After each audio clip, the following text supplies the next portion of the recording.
बिस्मिल्लाहिर्रहमानिर्रहीम।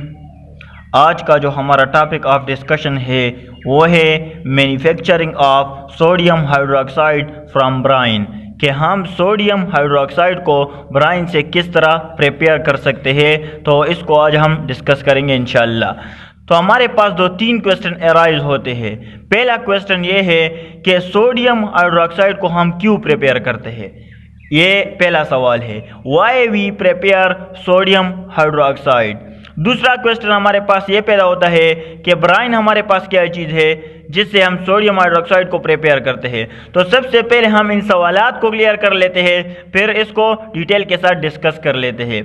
तो why we prepare sodium hydroxide, sodium hydroxide को हम ब्राइन से क्यों प्रिपेयर करते हैं या सोडियम हाइड्रोक्साइड को हम क्यों प्रिपेयर करते हैं। तो इसका जो आंसर है वो ये है कि सोडियम हाइड्रोक्साइड हमारे पास बहुत सारी इंडस्ट्रीज में यूज़ होता है। जैसे कि पेपर इंडस्ट्री है, इसमें भी हमारे पास सोडियम हाइड्रोक्साइड यूज़ होता है। जैसे कि डिटर्जेंट इंडस्ट्री है, उसमें भी हमारे पास सोडियम हाइड्रोक्साइड यूज़ होता है। इसके अलावा हमारे पास बहुत सी ऐसी इंडस्ट्रीज है जिसमें हमारे पास सोडियम हाइड्रोक्साइड को यूज़ किया जा सकता है। तो इसी वजह से हम सोडियम हाइड्रोक्साइड को प्रिपेयर करते होते हैं। अब दूसरा सवाल हमारे पास है कि सोडियम हाइड्रोक्साइड को हम ब्राइन से प्रिपेयर करते हैं। तो अब ब्राइन क्या चीज़ है। तो बेसिकली ब्राइन हमारे पास एक्वस सोल्यूशन है। किस चीज़ का एक्वस सोल्यूशन है, हमारे पास कोई भी सॉल्ट है, जब इसका हम एक्वस सोल्यूशन बना लेते हैं तो सिंपली हम इसको ब्राइन कहते हैं। फॉर एग्जांपल यहाँ पर हम एक सॉल्ट ले लेते हैं, सोडियम क्लोराइड हम ले लेते हैं, सोडियम क्लोराइड। जब इसका हम एक्वस सोल्यूशन बना लेते हैं मींस के इसको हम डिजोल्व कर लेते हैं H2O में, तो हमारे पास ब्राइन बन जाता है। इसको हम क्या कहते हैं, इसको हम ब्राइन कहते हैं।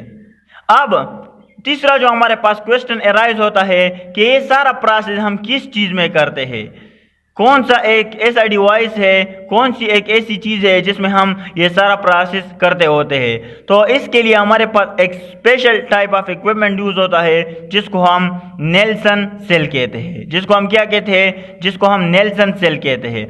अब नेल्सन सेल हमारे पास इलेक्ट्रोलाइटिक सेल की एक टाइप है। इलेक्ट्रोलाइटिक सेल में क्या हमारे पास होता था, उसमें हमारे पास नॉन स्पॉन्टेनियस केमिकल रिएक्शन होता है, नॉन स्पॉन्टेनियस केमिकल रिएक्शन होता है। तो इलेक्ट्रोलाइटिक सेल में जब हमारे पास नॉन स्पॉन्टेनियस केमिकल रिएक्शन होता है तो नेल्सन सेल में हमारे पास इलेक्ट्रोलाइटिक सेल की एक टाइप है। तो नेल्सन सेल में भी हमारे पास नॉन स्पॉन्टेनियस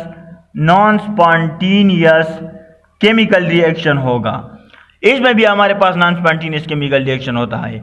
अब नॉन स्पॉन्टेनियस केमिकल रिएक्शन का मतलब क्या है, मतलब कि इस केमिकल रिएक्शन को परफॉर्म करने के लिए, इस केमिकल रिएक्शन को प्रोसीड करने के लिए हमें इलेक्ट्रिसिटी सप्लाई करनी पड़ेगी, हमें इलेक्ट्रिसिटी प्रोवाइड करनी पड़ेगी, तभी हमारे पास ये केमिकल रिएक्शन होगा। तो ये हमारे पास ये है कि manufacturing of sodium hydroxide from brine, ये हम नेल्सन सेल में करते होते हैं। अब इसकी जो अरेंजमेंट है वो किस तरह है, तो इसको हम ज़रा देख लेते हैं। तो यहाँ पर हमने डायग्राम बनाया हुआ है।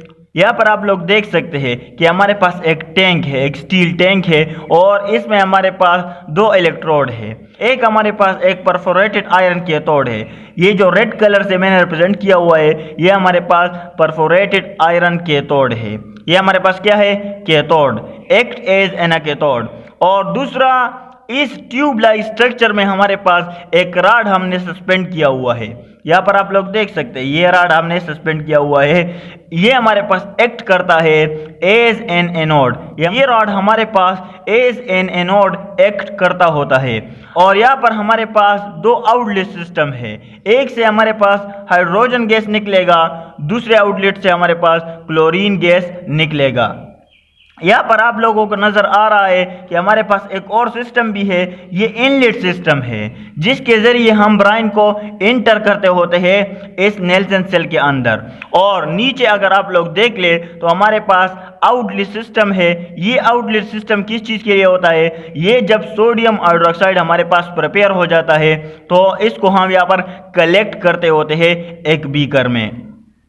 तो ये हमारे पास सारा अरेंजमेंट है नेल्सन सेल का, कि हमारे पास दो इलेक्ट्रोड होता है, एक हमारे पास परफोरेटेड आयरन कैथोड होता है और दूसरा हमारे पास एनोड होता है। इसी तरह हमारे पास दो आउटलेट सिस्टम होते हैं, एक के जरिए हाइड्रोजन गैस निकलेगी, दूसरे के जरिए हमारे पास क्लोरीन गैस निकलेगी, और एक इनलेट सिस्टम है जिसके जरिए हम ब्राइन को एंटर करते होता है, और बॉटम में हमारे पास एक आउटलेट सिस्टम है जिसके जरिए हम सोडियम हाइड्रोक्साइड को कलेक्ट करते होते हैं। अब हम इसको डिस्कस करते हैं कि ये सारा प्रोसेस हमारे पास होता कैसे है। तो सबसे पहले हम क्या करेंगे, सबसे पहले हम यहाँ पर ब्राइन को एंटर करेंगे। ब्राइन हमारे पास क्या चीज़ है, सोडियम क्लोराइड प्लस H2O, कि हमारे पास कोई भी साल्ट है, इसका जब हम एक्वा सॉल्यूशन बना लेते हैं तो इसको हम ब्राइन कहते हैं। यहाँ पर हम ब्राइन एंटर करेंगे, यहाँ से हम ब्राइन को क्या करेंगे, एंटर करेंगे। ब्राइन हमारे पास यहाँ पर आ जाएगा।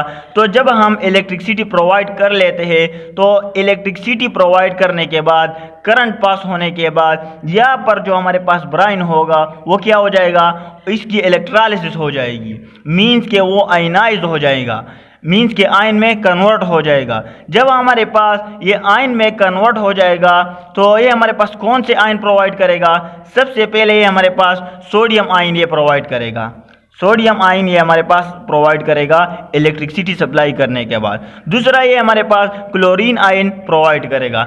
तीसरा हमारे पास प्रोटॉन प्रोवाइड करेगा, मीन्स के हाइड्रोजन आयन ये हमें प्रोवाइड करेगा, और साथ में हाइड्रोक्सिल आयन भी ये प्रोवाइड करेगा। ये सारा प्रोसेस हमारे पास इस यू शेप स्ट्रक्चर के अंदर होता है। अब एनोड के ऊपर कौन सा रिएक्शन होगा और कैथोड के ऊपर हमारे पास कौन सा रिएक्शन होगा, तो इसको भी हम ज़रा देख लेते हैं। तो हमारे पास यहाँ पर क्लोरीन आयन बने थे और हाइड्रोजन आयन बने थे, इन दोनों को हम डिस्कस कर लेते हैं। तो एनोड के ऊपर हमारे पास ऑक्सीडेशन रिएक्शन होता है। कौन सा रिएक्शन होता है, ऑक्सीडेशन रिएक्शन हमारे पास एनोड के ऊपर होता है। किस तरह होता है, यहाँ पर 2 क्लोरीन आयन है। ये 2 क्लोरीन आयन हमारे पास किस तरह बने थे, तो ये 2 क्लोरीन आयन हमारे पास इस वक्त बने थे जब ब्राइन की हमारे पास आयनाइजेशन हो जाएगी। यहाँ पर आप लोग देख सकते हैं कि हमारे पास 2 chlorine ion, 2 sodium ion, 2 hydrogen ion और 2 हाइड्रोक्सिल आयन। अब ये 2 क्लोरीन आयन क्या करेंगे, ये आयन्स हमारे पास रिस्पेक्टिव इलेक्ट्रोड की तरफ जाएंगे, मीन्स कि जो हमारे पास नेगेटिव चार्ज वाला आयन होगा वो किसकी तरफ जाएगा, वो पॉजिटिव इलेक्ट्रोड की तरफ जाएगा, और जो पॉजिटिव चार्ज वाला आयन होगा वो नेगेटिव इलेक्ट्रोड की तरफ हमारे पास जाएगा। तो एनोड पर हमारे पास ऑक्सीडेशन रिएक्शन होता है। तो ये जो 2 क्लोरीन आयन है, इस पर नेगेटिव चार्ज है क्लोरीन पर हमारे पास, तो ये जाएंगे किसकी तरफ, एनोड की तरफ जाएंगे। एनोड पर जाके ये अपने इलेक्ट्रॉन को लूज करेंगे। हमारे पास कितने क्लोरीन आयन है, 2 क्लोरीन आयन है, और नेगेटिव चार्ज है, तो नेगेटिव चार्ज का मतलब ये है कि इस क्लोरीन ने एक एक्स्ट्रा इलेक्ट्रॉन भी गेन किया हुआ है। तो हमारे पास 2 क्लोरीन है, एक क्लोरीन ये हो गया, दूसरा क्लोरीन हमारे पास ये हो गया, दूसरा क्लोरीन हमारे पास ये हो गया, इसके साथ भी एक एक्स्ट्रा इलेक्ट्रॉन अवेलेबल है, इसके साथ भी हमारे पास एक एक्स्ट्रा इलेक्ट्रॉन अवेलेबल है। तो ये भी एक इलेक्ट्रॉन को लूज कर देगा, और ये क्लोरीन भी हमारे पास एक इलेक्ट्रॉन को यहाँ पर एनोड पर लूज कर देगा। अब ये इलेक्ट्रॉन क्या करेगा, ये इलेक्ट्रॉन हमारे पास इस वायर के जरिए कहाँ पर जाएगा, कैथोड की तरफ जाएगा, और कैथोड को हमारे पास नेगेटिव बना देगा। अब ये क्लोरीन क्या करेगा, इसके आउटर मोस्ट शेल में भी 7 इलेक्ट्रॉन मौजूद है, और इसके आउटर मोस्ट शेल में भी 7 इलेक्ट्रॉन हमारे पास मौजूद है। इसको भी अपना आउटर मोस्ट शेल कंप्लीट करने के लिए 1 इलेक्ट्रॉन की ज़रूरत है, इसको भी 1 इलेक्ट्रॉन की ज़रूरत है। तो ये दोनों क्या करेंगे, ये दोनों अपने आउटर मोस्ट शेल का एक इलेक्ट्रॉन शेयर कर लेते हैं और कोवैलेंट बॉन्ड बना लेते हैं, और एज अ रिजल्ट हमारे पास Cl2 डाई एटॉमिक मॉलिक्यूल बन जाता है जो क्लोरीन गैस है, और यहाँ से हमारे पास निकल जाएगा क्लोरीन गैस। अब कैथोड पर कौन सा रिएक्शन होता है, तो कैथोड पर हमारे पास रिडक्शन रिएक्शन होता है। कैथोड पर हमारे पास कौन सा रिएक्शन होता है, कैथोड पर हमारे पास रिडक्शन रिएक्शन होता है। हमारे पास कितने हाइड्रोजन आयन बने थे, हमारे पास 2 हाइड्रोजन आयन हमारे पास बने थे। अब यहाँ पर क्या होगा, हाइड्रोजन आयन किसकी तरफ जाएंगे, कैथोड की तरफ जाएंगे, क्योंकि कैथोड पर नेगेटिव चार्ज होगा, और वहाँ पर जाके ये हाइड्रोजन आयन हमारे पास रिड्यूस हो जाएंगे। किस तरह रिड्यूस होंगे, ये जो 2 इलेक्ट्रॉन क्लोरीन ने लूज किए थे, यही 2 इलेक्ट्रॉन एक ये हाइड्रोजन गेन कर लेता है एक इलेक्ट्रॉन और दूसरा इलेक्ट्रॉन हमारे पास ये हाइड्रोजन गेन कर लेता है, एक इसकी तरफ जाएगा और एक इसकी तरफ। तो हमारे पास हाइड्रोजन आयन से हाइड्रोजन हमारे पास एटम बन जाएगा। अब इसको भी अपना डुप्लेट कंप्लीट करने के लिए एक इलेक्ट्रॉन की ज़रूरत है, इसको भी अपना डुप्लेट कंप्लीट करने के लिए एक इलेक्ट्रॉन की ज़रूरत है। तो एक क्या कर लेते हैं, अपने आउटर मोस्ट शेल का एक एक इलेक्ट्रॉन शेयर करके H2 गैस बना लेते हैं और H2 gas as a result हमारे पास इस आउटलेट सिस्टम से यहाँ पर रिलीज हो जाएगा। तो हमारे पास हाइड्रोजन गैस भी रिलीज हो गया और क्लोरीन गैस भी हमारे पास रिलीज हो गया।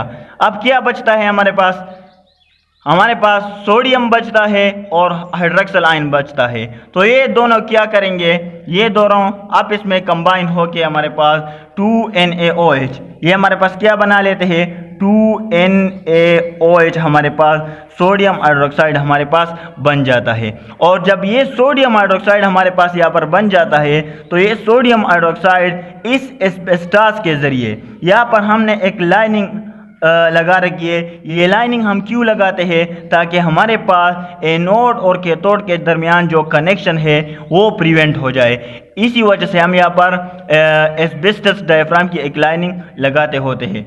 अब यहाँ पर ये परफोरेटेड है, ये परफोरेटेड है। परफोरेटेड का मतलब ये है कि इसमें स्मॉल होल्स है, इसमें छोटे छोटे सुराख है इसमें, इस एस्बेस्टॉस में। तो ये सोडियम हाइड्रोक्साइड इन स्मॉल होल के ज़रिए यहाँ पर आ जाएगा।